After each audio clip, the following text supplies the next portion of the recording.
எல்லா புனிதமான ஆண்டவர் இயேசுவுக்கு ஆமென் ஆமென். யாராவது தரிசனம் பார்த்தீங்களா? அதே போல இந்த அனுபவம் எப்படி இருந்தது? வேகமா டக்குன்னு வந்து சாட்சி சொல்லுங்க. இப்ப மேல எல்லா உண்மையும் கத்தரை கையில் வந்திருக்கிறது. லேட்டாக நினைக்காதீங்க. நீ சாட்சி சொன்ன பிறகு கத்தரை என்னோடு கூட இருக்கிறது நீங்க போகிறாங்க. பொய் சொல்ற தேவனோட மனுஷன் அல்ல, மன புத்தகம் இல்லை. எனக்கு கோடி ரூபாய் கொடுத்தாலும் ஏசு சொல்லாத எந்த இடத்துக்கும் போக மாட்டேன். உங்க சபைக்கு கத்தர் டைரக்ட் பண்ணாரு. வந்த அத்தனை பேர் நினைக்கிறாரு இது சாட்சி நேரம். வேகமா வந்து என்ன ஆதரவு செஞ்சாரு, இந்த வந்தவங்க எப்படி இருந்தது தனியாக சாட்சி சொல்லுங்க. கத்தருடைய பரிசுத்த நாமத்துக்கு ஸ்தோத்திரம். கத்தருக்குள்ள அடியார ஒரு சாட்சியா வச்சிருக்கிறாங்க. ஐயா சொன்னாங்க, வாரத்துக்கு விரோதமா எழுந்துற ஒவ்வொரு சத்துரும் நான் முறியடிப்பேன்னு சொல்லிட்டு ஐயா மூலியமா சொன்னாங்க. அப்போது ஆண்டவருடைய வல்லமை நான் பயங்கரமா உணர்ந்தேன். என்னால தாங்கவே முடியல. நாங்க ரொம்பவே ஊழியத்துல ரொம்ப பாடுகள் நாங்க அனுபவிக்கிறோம். அதனால ஆண்டவர் எங்க கூட இருக்கிறாரு. நான் ஒவ்வொரு நாளும் பல பிரச்சனையோடு நாங்க இருக்கிறோம். ஆனா ஆண்டவர் அறிவாரு. நான் அதை நினைச்சு நான் இரவு பகல நாங்க செலுத்தின்னு இருக்கிறேன். ஆண்டவர் இன்னைக்கு ஐயா மூலமா அதுக்கு ஆண்டவர் விடுதலை கொடுத்தாரு. நிச்சயமா எங்களுக்கு யாரும் விரோதமே எங்களால எழுத முடியாதுன்ட்டு ஆண்டவர் எங்களுக்கு ஐயா மூலமா சொன்னாரு. அது மாத்திரம் இல்லை, சிலுவை வந்து எனக்கு தெரிஞ்சுது. அவ்வளவு ஒரு பிரைட்டா இருந்தது சிலுவை. ஆண்டவர் எனக்கு அப்படி ஒரு தரிசனத்தை காட்டினார்.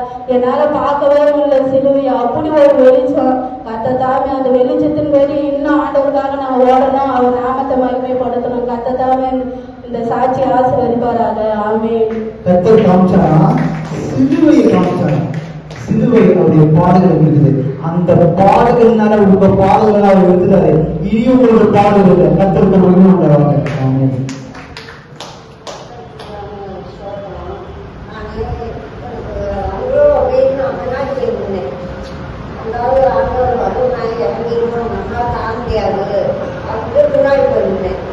கடைசி நேரத்துல பாத்தீங்கன்னா என்னால காய்கவே முடியாது.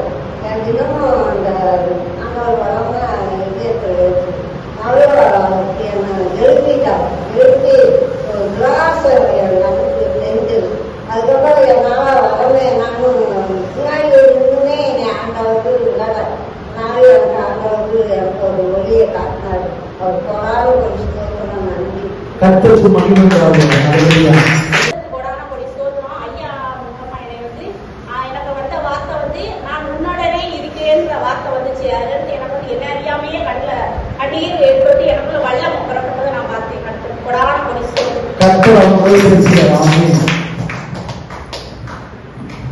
ஒரு நெருப்பு உடம்புக்கு எரியுற மாதிரி ஒரு உணர்வு எனக்கு இருந்துச்சு. எல்லாமே நீங்க கூட மாதிரி கஷ்டங்கள் எல்லாம் நீங்க கூட மாதிரி எனக்கு ஒரு உடம்பு தீப்பிடிச்சு எரிஞ்ச மாதிரி ஒரு நல்லா உங்களுக்கு விரோதமா இருக்க எல்லா தீய செயல்களும் கத்தர் அழிச்சிட்டாரு. நீங்க கவலை இல்லை, கண்ணி இல்லை. சொல்றோம். சாமிக்காக அதிகம் அதனால நான் ஓரம் நின்றுட்டு சொல்லணும்னு சொல்லிட்டு இருந்தேன். நம்ம ஓரம் நின்றுடுவோம் அப்படின்னு நினைச்சேன். அப்புறம் ஐயா பக்கத்துல வந்து கையை வச்ச உடனே அப்படியே ஒரு காப்பு வந்து அப்படி பின்னாடி தண்ணி விழுந்துட்டு மறுபடியும் எழுந்திரிச்சு என்னால அதாவது எளியாவோட பத்தி சொன்னீங்க. எளியாவோட அது சொன்ன ஒரு நிமிஷத்துல எனக்கு என்ன நடந்துச்சுன்னே தெரியல, என்ன செய்யறதே தெரியல. இந்த மாதிரி ஒரு அக்கினி வந்து இறந்துச்சுங்க. கத்தர் இன்னையிலிருந்து எங்க ஜபவார்த்தையை கத்தர் மாற்றுறாரு. சொல்றோம். எனக்கு அந்த 6 வருஷத்துக்கு முன்னாடியே நான் அதிசயத்துல நிரம்பியிருக்கேன். ஆனா இந்த ஆலயத்திலே நான் ரொம்ப அதிசயத்துல நிரம்பி ஒரு கிறிஸ்துமஸ் அன்னைக்கெல்லாம் அப்படியே தாங்க முடியாம கீழே விழுந்து உருண்டு இருக்கேன். அப்ப எல்லாம் ஒரு அம்மா இங்க வந்தாங்க. அந்த அம்மா இப்ப மறைச்சிட்டாங்க. அந்த அம்மா சொன்னாங்க என்கிட்டம்மா, உனக்கு இந்த ஆவி வர்றத எல்லாரும் தப்பா பேசுறாங்கம்மா, நீ உனக்குள்ளே கட்டுப்படுத்தி வச்சுக்கோ அப்படின்னாங்க. சரி அப்படின்ட்டு நான் எனக்குள்ளே நான் கட்டுப்படுத்தியே வச்சுக்கிருவேன். கொஞ்சம் லைட்டா வரும்போதே சோத்திரம் சொல்லிட்டு அந்த அம்மா எனக்கு சொல்லி கொடுத்துருக்காங்க. நான் சோத்திரம் சொன்னேன்னா அப்படியே எனக்குள்ள எஸ்ப்பா நீங்க வந்தது எனக்கு மட்டும் தெரிஞ்சா போதும், மற்றவங்க தெரிய வேணாம். ஆனா என்னை இப்படி பேசுறாங்கன்னு நான் ஜெபம் பண்ணிக்கிட்டு இருக்கேன். ஆனா இன்னைக்கு இந்த எல்லாருக்கும் இந்த பரிசுத்த ஆவி வந்திருக்கு, எல்லாரும் தெரிஞ்சிருப்பாங்க. அப்ப என்னை பேச மாட்டாங்க. கர்த்தர் கோடான கொலை செய்யும். இருக்கிறவங்களை பத்தி யாரை பத்தி ஏவத்தில் தெரியாது. ஆனா இயேசு கண்ணும் அவர் வாய் அவர் காலம் முதல்ல அந்த ஆயத்தை வந்து எனக்கு வந்துச்சு, அந்நிய கருத்தை வந்துச்சு, என்னால் தாங்க முடியல, கண்ணீரெல்லாம் வந்துச்சு.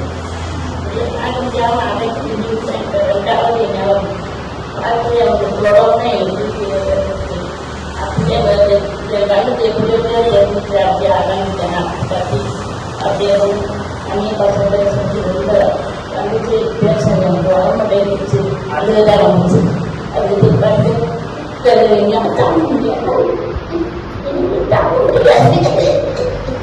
ஆண்டவர் வல்லமை அவன் மேல அதிகமா இருக்குது. கவலைப்படாதீங்க, கத்தருடைய வாந்தியை தெரிவிக்கிறார்.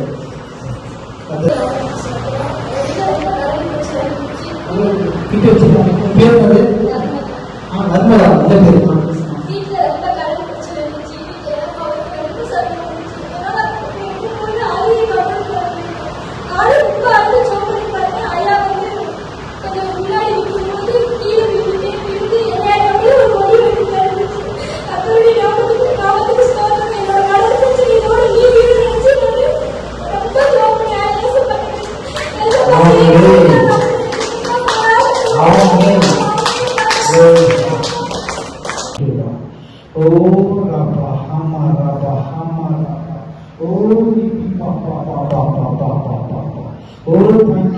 இங்க இருக்கிற சிலரை கற்ற தெரிந்திருக்கிறார். அவர் நாம மகிமைக்காக இருக்கிற ஒரு சிலரை அவங்க தெரிந்திருக்கிறார். உங்களை அழைத்து கொண்டு வந்தவர் கர்த்தர். தேவனாய் கர்த்தர் உங்களை அழைத்து கொண்டு வந்திருக்கிறார். ஹalleluya ஹalleluya. Thank you Jesus, thank you. அந்த ரெக்கர் அந்த மகள் அந்த பாப்பா உண்மை கர்த்தர் தெரிந்திருக்கிறார். எனக்கு இங்க இருக்கும்போது எனக்கு ஆண்டவர் உன்னுடைய அன்னையை காமிச்சிருக்காரு. உன் மேல ஒரு பெரிய தரிசனத்தை வைத்திருக்காரு. எந்த காரியத்தை நீ போராடி கொண்டிருக்கிறியோ கர்த்தர் அந்த எல்லா போராட்டத்திலிருந்து விடுதலையாக்கி ஒரு கூட கர்த்தர் இருக்கிறேன் நிரூபித்து காமிக்க போகிறார். ஓ பா பா பா பா பா பா ஓ நீ பா பா பா பா பா பா பா பா. Thank you Jesus. இங்க கண்ணீரின் ஜபத்திற்கு தான் கர்த்தர் கொண்டுள்ளார். இனி உங்க குடும்பத்துல கடன் வராது. ஒரு தீர்மானம் எடுக்கணும், இனி நான் கடன் வாங்கணும். கர்த்தர் உதவி செய்வாரு. கர்த்தர் பெரிய காரியம் செய்வாரு. நீங்க ஆண்டவரை அநேகருக்கு வல்லமை அதிகமாக கொடுத்தாரு. கவலைப்படுத்த இனிமேல் நீ அழகாக வாழ்க்கை